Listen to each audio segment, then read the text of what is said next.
has chosen this topic as, one of the most important of the year is really heartening to me because, data standards are really all about efficiency, about improving the way that that any kind of reporting entity can prepare and submit information. So, we're very excited to have all of you with us today. As Christine had said, we have a great lineup of speakers, and this is our third annual conference. And the reason that we've been doing this for 3 years now is because we want to get education out there. We want to, we still don't have a final Financial Data Transparency Act rule, but we know that it is rolling out. And so we want to provide as much information as we can about the process that regulators and standard setters and supporting entities like accountants and software companies are doing to help governments get ready. And because we do know that this is going to happen. And the FDTA is a really important milestone in government reporting because it covers all FSOC agencies. And the focus of our session is really on the state and local government reporting piece of that to improve efficiency, to improve transparency. And, implementing data standards, open data standards is a proven approach to increasing efficiency in reporting. We see that in government, we see that in business. We see programs like standard business reporting, which is actually named in the FDTA as an important initiative. Standard business reporting is something that's been effectively implemented in Australia. In the Netherlands, it's now being expanded across the Nordic countries so that the whole set of 5 different countries will be working in concert on a standard business reporting program to improve efficiencies for businesses and for government agencies. And I also want to mention that, we see data standardization as a way to really boosting the effectiveness of artificial intelligence. We all know that AI is here to stay. It is changing our world in so many different ways. And we see 2 things. We see, XBRL data serving as, or structured machine readable data serving as an important resource for AI algorithms. And we've actually done some research ourselves to show how much better, AI results can be when used with structured data. And we also see artificial intelligence as something that's going to make it easier to prepare financial data in structured machine readable format. And for those of you who attended the workshop this morning, you actually saw one of the tools that is kind of given a boost by artificial intelligence. And so there are lots of ways that we want to leverage AI and provide data that's going to make AI a little bit better moving forward. So we'll have more information about that in the coming months. And so again, we're very excited about the program today. We encourage everybody to attend all of our sessions. And we also encourage everyone to visit our sponsors. We have some wonderful sponsors: Donnelley Financial Solutions, also known as DFIN, Iris Business Services, NovaWorks, DebtBook, Deloitte, Eide Bailly, Truth in Accounting. This program would not have happened without their support. And you can visit our sponsors in the expo during breaks on both days. After our sessions today and before sessions start tomorrow, we're open at 10:30 a.m. Eastern time tomorrow. And some of our sponsors are participating in a little scavenger hunt that we have, where they will share a secret word with you, and you can win a prize by collecting all of the secret words and then submitting them onto your staff at GovFin. So a couple of other housekeeping reminders. If you do have any kind of technical issues, you can email us at support, SUPPORT, @xbrl.us, and we'll do our best to get you back online. And also, as you know, we're offering 11 CPE credit during the course of these 2 days. So if you have requested CPE, just be sure that you respond to the poll questions that we're going to be posing periodically through the program. Just click on the answer when you see the poll question come up. And your participation for CPE will be calculated based on the time that you spent engaged during the morning and afternoon portions of our program and the poll questions that you respond to during our program. So you can see the CPE available and qualifying sessions by clicking the links above the sessions page, search box on the GovFin website, this afternoon's sessions are worth up to 2 CPE credits. Also, everyone will be muted except for speakers, but we do encourage questions, and you can use the Q&A button on the screen to post questions for each of our panelists. Also, every session is going to have a link to our feedback form in the resources section of the Zoom webinar. Please take a minute to provide us feedback so that we can help us, build, stronger, better educational programs going forward. And then last, I just want to mention that when you leave a session like this one, and you will close the Zoom client, your web browser will still have the GovFin website open. On that page, you can just return to the lobby and then click on the button for the next session. So that's the way to move from session to session, like kind of moving from room to room. So I think those are all my logistical points, and I just wanted to introduce our first session. So our first session is going to be introduced by Mark Jaffe. Mark is the founder of the Center for Municipal Finance. He is also a visiting fellow at the California Policy Center. And Mark is also a member of our board at XBRL US. So with that, I'm going to turn it over to Mark to introduce our first speaker. Thank you. Thanks, Michelle, and thanks everyone for joining. I'm really pleased to introduce Dave Sanchez, who probably doesn't need much of an introduction to most of you. As you know, Dave is the director of the Office of Municipal Securities at the U.S. Securities and Exchange Commission. He has over 30 years of experience in all aspects of the municipal finance market. In prior service of the SEC, he was a principal drafter of both the final municipal advisor rule and the 2012 Commission report on the state of the municipal securities market, a report that I remember reading in great detail as I got myself involved with the municipal securities market. Dave, thanks so much for joining us. Thank you, Mark. Just a reminder, any of my comments today reflect my views as the director of the Office of Municipal Securities, but do not reflect the views of any of the commissioners or any other staff at the Commission. Thank you. Great, thanks. So industry participants were expecting the first round of FDTA regulations to be finalized at the beginning of 2025, but the release has yet to appear. Is there any news you can share with us today about the status of the regulations?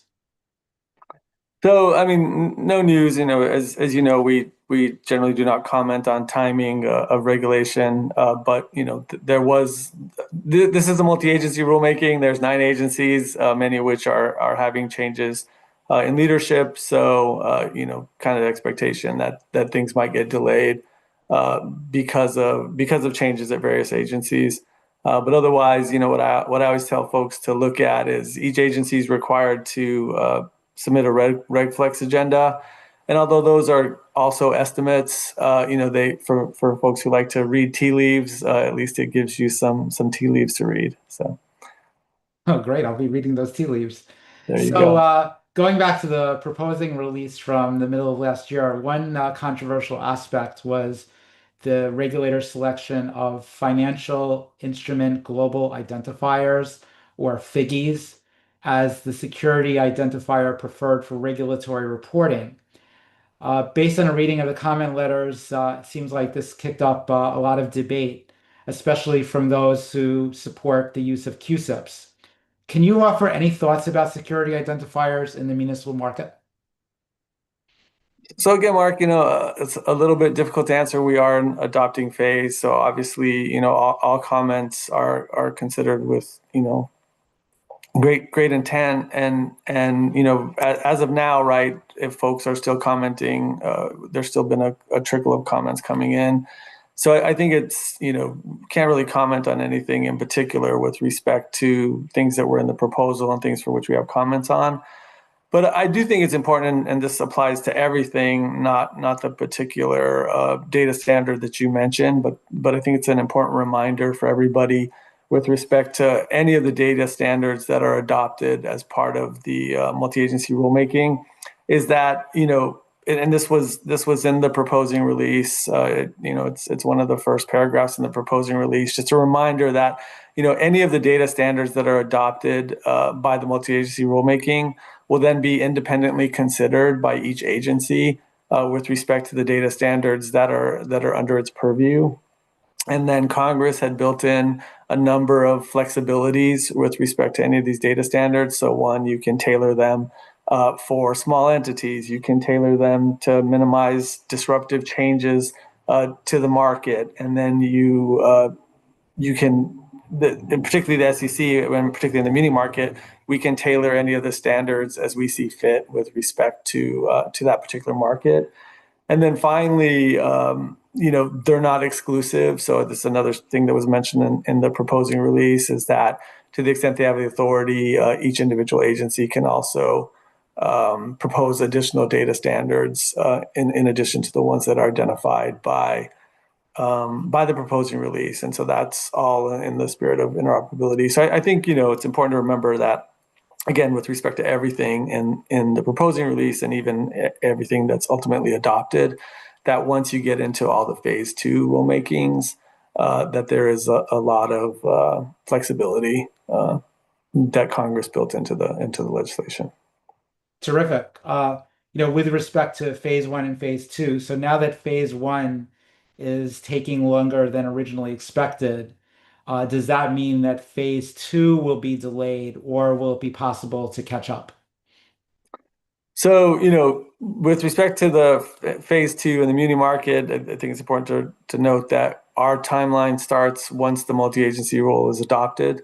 So automatically, we do have we don't even have a longer timeline. We have the same timeline, but it is extended. I think, particularly in the muni market, that it's going to be really important to make sure that we hear all comments and make sure that we get this right. So, I think if there had been, I just think it's important that we go through the entire process. But we'll see. Part of that depends on what happens in the multi-agency rulemaking, and then how straightforward or not straightforward things might be in the muni market. The one thing I will say is that, we are required to, and we absolutely intend to, engage with market participants a lot. And so one of the positive things about the first round of comment letters that were received on the multi-agency rulemaking is that about 35 to 40% of the comment letters were specifically about the municipal market or were from municipal market participants, which is a way higher percentage than our share of the market. So I think that really clearly signaled to everybody involved that this is of great concern to the municipal market. So I think that was positive. Also, a lot of the comments in the phase 1 rulemaking were really about phase 2 type issues, and that's fine because it really gives us, an early roadmap to what people are thinking about phase 2. Again, comment letters are always considered when they come in. So if people are having additional thoughts about what's in phase 1, or just want to anticipate some of the issues that they might see in phase 2, it's definitely no problem to either write in a formal comment letter or request a meeting. This is something that we have continued to think about during this whole time, and so that engagement with the market, particularly in the municipal securities market, is just going to be really, really crucial. So, for me, the process of starting the phase 2 rulemaking, one, there will obviously, be at least one comment period. But even aside from that, making sure that folks are engaging with us as they see fit is really, really important, and I highly encourage it. So just to make sure that I'm not inferring something that I shouldn't, from your point of view, we don't want you to do that, we don't Mark. want to do that, right? From your point of view, is the phase 1 comment period still ongoing until the phase 1 release is finalized, or do you consider that closed at this point? I think, generally speaking, to the extent folks can consider comments, they always do. This, again, doesn't just apply to FGTA. This is kind of a general policy. So,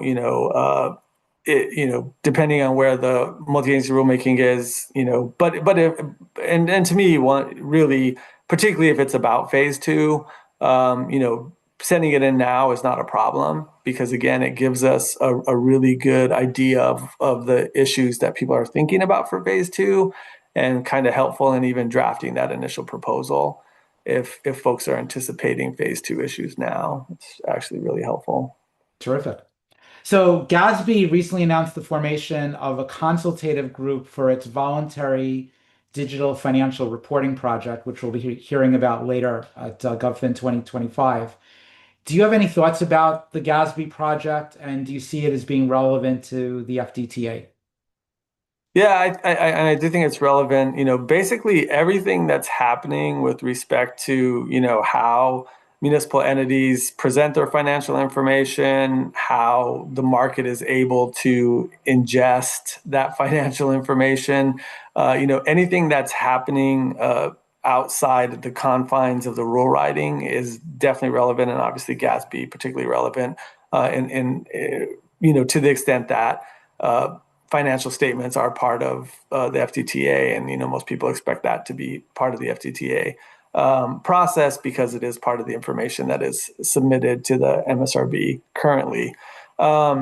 So absolutely, and again, to the extent that kind of big strides are being made with respect to the Gatsby project, or again any other aspect of the way state and local governments report financial information, or the way the market ingests that financial information. That's really relevant for us to hear on a continued basis, and no need to wait to flag this stuff for us, particularly as we continue to think about phase two. Excellent. I just want to say, we have over 100 people listening in, and we are going to have a couple of minutes for participant questions. So if you have a burning question on your mind, please drop it into the Q&A section, and time permitting, we will try to get to some of those. So thanks again to everybody for joining. So Dave, previously you've been critical of technology vendors trying to generate business by scaring potential filers about forthcoming FDTA requirements. Recently, the University of Michigan's Close-Up Unit and DocBond have demonstrated their progress on a free open source solution for filing XBRL ACFRs. Do you see open source technology helping to reduce FDTA compliance costs? So again, it depends on how well developed it is, and how far along it is, but as I said previously, anything that's kind of happening outside the confines of the rule writing is going to be really relevant for us to consider.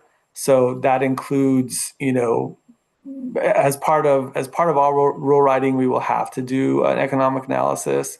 And so one of the issues that has been raised, particularly in the muni market, is cost.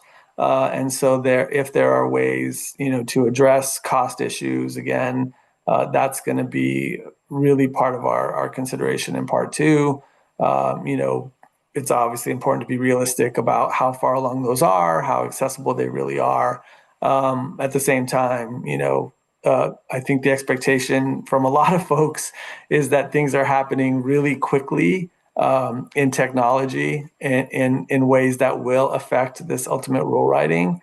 And so, all of that's going to be relevant as we think about phase two. Yes, exactly. And if I could just sort of respond myself a little here, I think a lot of us who are supportive of XBRL in the municipal market believed, based on the experience with corporate filing, that the cost of filing would dramatically drop as people became more aware of the technology and as technology improved. And now we're seeing such rapid technology improvement. I'm confident, that what we saw in the demos earlier, costs of $1,500 or less. I think that should really give people confidence that if the SEC decides to implement XBRL for FDTA compliance, that it will not be incredibly costly. But I realize that is my opinion, and you'll be expressing your opinion in the form of proposed and final regulations.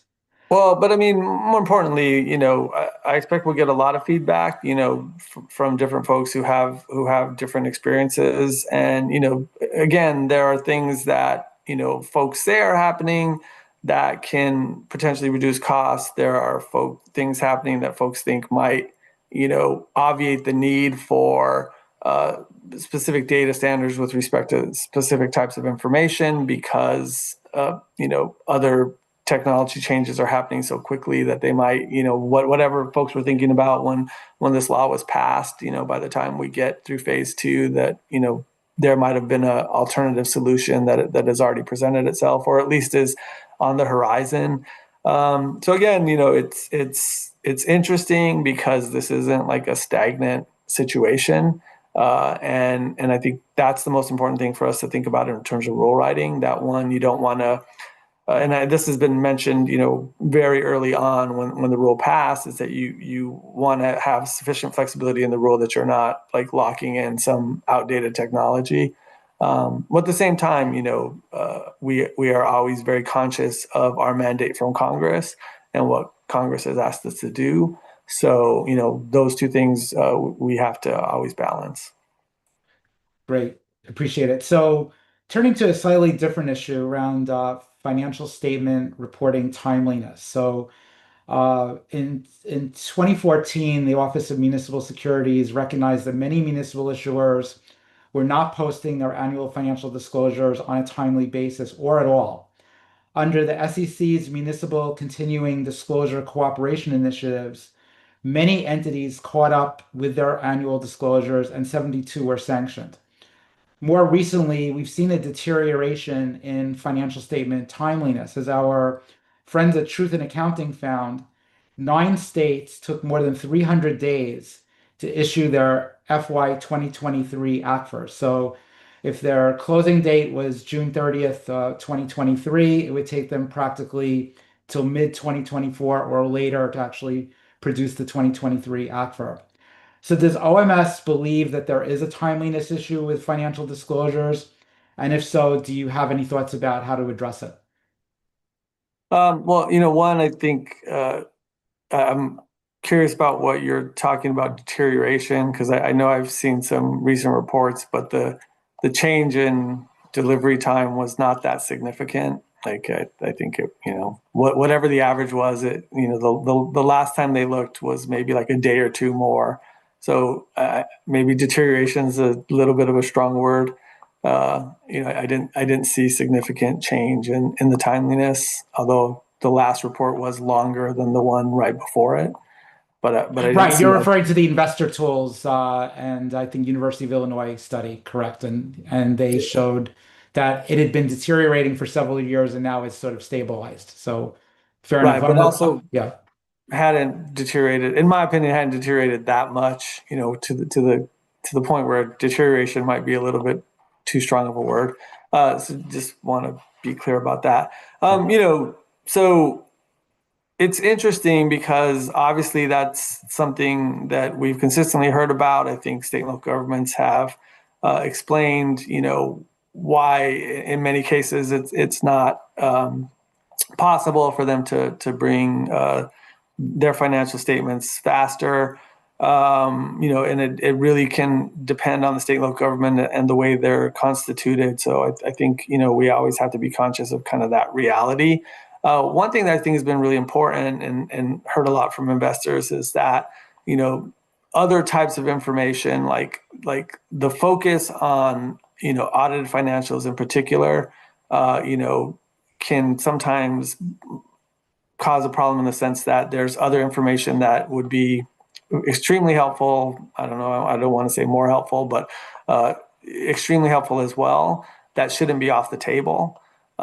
So, I think we're always conscious of, one, that metric, because it's an easy metric of how fast our audited financials coming in. But I think to be realistic with this market, I think we also have to be conscious of what other types of information would be useful for investors that can, help that issue. And to that point, I mean, we put out a couple of things. So in 2020, the Office of Municipal Securities put out a staff legal bulletin, again, reminding folks of how things work with voluntary disclosure, encouraging folks to do voluntary disclosure. Same thing happened just a couple months later, specifically with respect to COVID. I recently gave a speech at the GFOA last month where, again, we reiterated kind of the types of voluntary disclosure that people can give, the types of voluntary disclosure that we've heard investors say they want. And, again, encouraging folks to do that. all to address this kind of timeliness issue. But, I think if you only focus on the audited financials, it doesn't tell the full story. And I think one thing I've learned, sort of being in and out of regulation and in and out of practice, is that we can think about good disclosure for this market more holistically than just focusing on audited financials. Because even like some credits, some deals, depending on the credit, the audited financial is not as relevant as what is happening with that specific credit. So, Well, to that point, in analyzing states, which I've done a lot of, I found that most of them publish a monthly general fund cash report or even a monthly enterprise-wide cash report.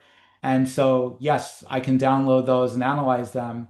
I find that most of them weren't on Emma when I looked, and now that was back in 2022, so maybe that's changed. So I'm wondering if maybe there's some value to encouraging states to post that on Emma or at least post a link to it. And then, the format is not standard. And then there's always the question of, well, it's an unaudited document. And so is it really something we can rely on? I mean, have you, dealt with issuers that have been producing these monthly or quarterly reports, and what's your experience been with them? yeah, well, I mean, obviously there are other ways, particularly for voluntary disclosure. And I think that's one issue that, as regulators, and the fact that we designated the MSRB as a repository, the SEC designated the MSRB as a repository for continuing disclosure. So one of the issues there is, are these types of voluntary disclosures, one, is Emma the appropriate place? Two, is the appropriate place, a state's own website. Obviously, some entities use, third-party delivery methods. Some post on their own website. So one, I again would say, obviously there are other places you can look for this information. State and local governments generally have state governments at least generally have their own investor website, whether it's something they host or whether they have a third party host it. So, and then always the question of, how does that interact with sort of the official repository? And is this kind of a best case scenario for investors? So I think that's always something that we're thinking about as well. But, I do think it's important to continue to encourage, again, state, local governments to get this information out, and always open to the feedback of whether it's too complicated for folks to have to go hunting, 3 different places looking for this information, or if there's some way to make that a little more streamlined. So Terrific.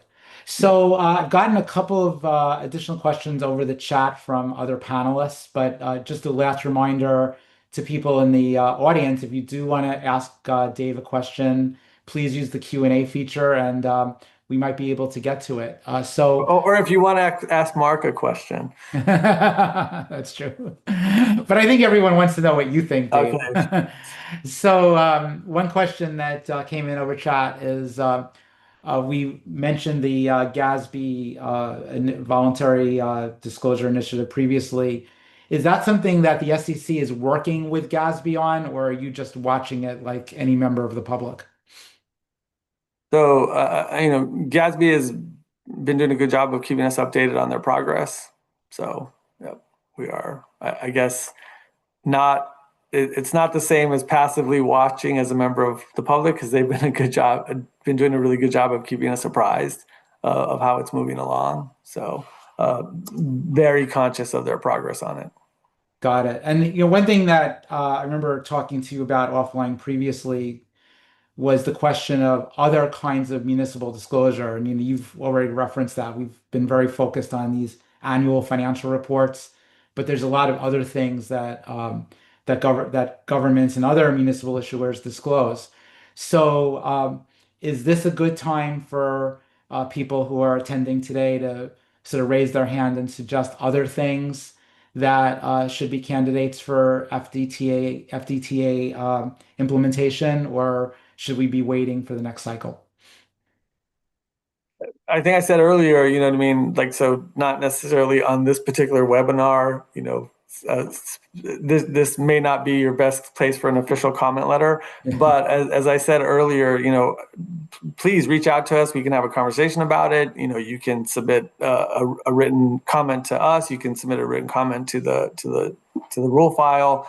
But I definitely don't think people need to wait. I think if there's something that's on your mind that you think is a good idea and it's on your mind right now, then send it in to us or request a meeting. But there's no need to wait to have these conversations. Terrific. One thing that occurred to me from watching the news last week, I don't know if you noticed it, but Brightline, Florida missed an interest payment. It's not a default. Their interest rate is going to reset. It was contemplated in the official statement that this could happen and that there was a method for not paying it and then sort of paying it on the back end by increasing the coupon rate by 2%. But anyway, it's a credit now where there's been a lot of deterioration in the value, and I think a lot of municipal participants are focused on it. There's been coverage in the Bond Buyer and on Bloomberg, as well as on Paul Graves's website, which I'm totally blanking on right now, and so I apologize for that. So it's a credit that's gotten a lot of attention, and it's one of these things. At least in California, Brightline is a private activity bond, and I've noticed that a lot of private activity bonds come from corporates, and those corporates sometimes file standard XBRL financial statements with the SEC, and they're available on Edgar. So I'm wondering, do you see a problem right now with sort of this sort of two levels of disclosure where there's machine readable data on Edgar for a particular issuer, but not machine readable data on Emma, just a traditional PDF? Is that something that you've become aware of? And if so, do you have any thoughts about it? Well, I mean, anytime you're talking about conduits, like that's been the case for a while, right? There are obviously very good reasons why the municipal market has operated with a different disclosure regime. But the question of like where conduits fit in the overall disclosure regime is one that goes back and continues to be of interest. So I guess I would say obviously for sure we're aware of the disparity, right? Because that disparity has existed for a long time. And even going back to what you mentioned at the outset of this webinar, the 2012 report, I mean, one of the things that I thought was significant in the 2012 report for the SEC was, drawing a clear distinction between true governmental bonds and conduit bonds. One in terms of default rates, and then two, I know at that time there were, suggestions from market participants that to the extent there's a disclosure enhancement for the municipal market, that it be concentrated specifically on conduits, right, where there is a private borrower. So, I mean, that's been something that's been on the table for a long time. It's, at least theoretically been on the table for a long time. There's not been any specific legislation proposed on it that I'm aware of. And so it's been more an idea from market participants. Obviously, some folks would be on the other side and say, because it's a conduit, because it's done as a municipal security, it should still stay under the municipal regime. And then obviously what's, one of the suggestions, XBRL, I mean, FTTA does not create any new reporting requirements for anybody, right? But so there's, it doesn't add, it's not intended to add additional reporting requirements or change timelines or do anything like that. But, to the extent that information would now be required to be submitted in a certain way, then you might see a little more like uniformity between those two markets. Yeah. Got it. Okay. Last question from me then. Uh, does OMS use issuer data, the kinds of data that you see on Emma? If you do use it, do you see any value to you getting machine readable data for your own regulatory purposes?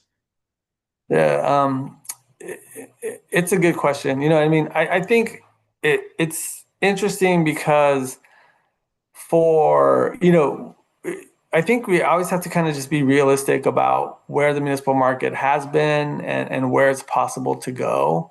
And I think in a perfect world, right, anything that brings uniformity, anything that brings efficiency and faster, like, of course, why would this not be a good thing for everybody involved?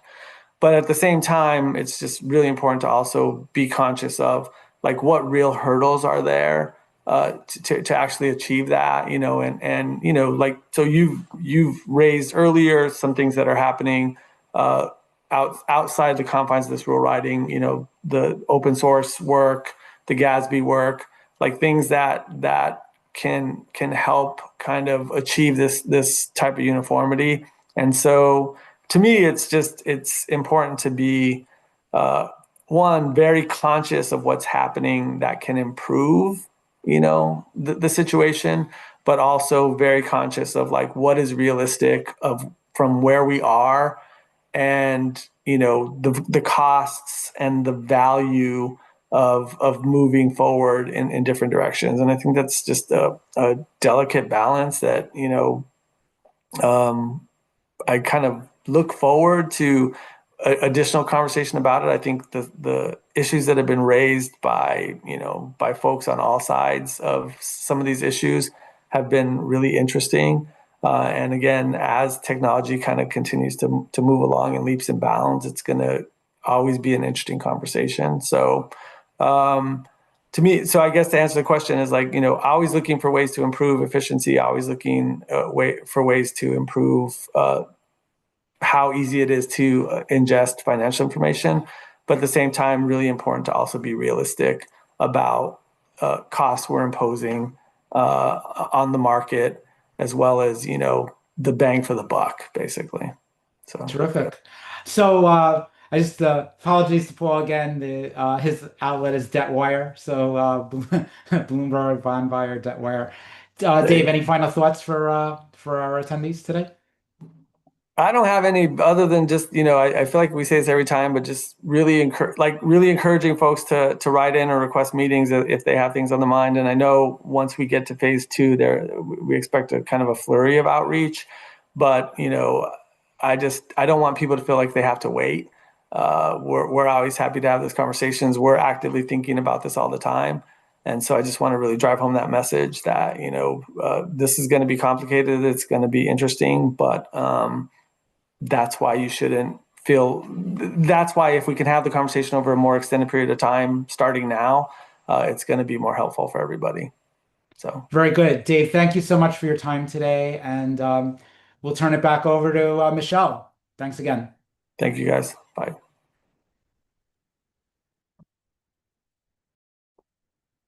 Thanks so much, Mark and Dave. That was really interesting, and actually, I think very helpful to know that we can continue submitting comments in, and I think maybe get kind of a head start on some of the issues that we think are going to be facing the SEC as they're working on a rule for phase 2. So with that, I want to thank everybody for joining us today for this session.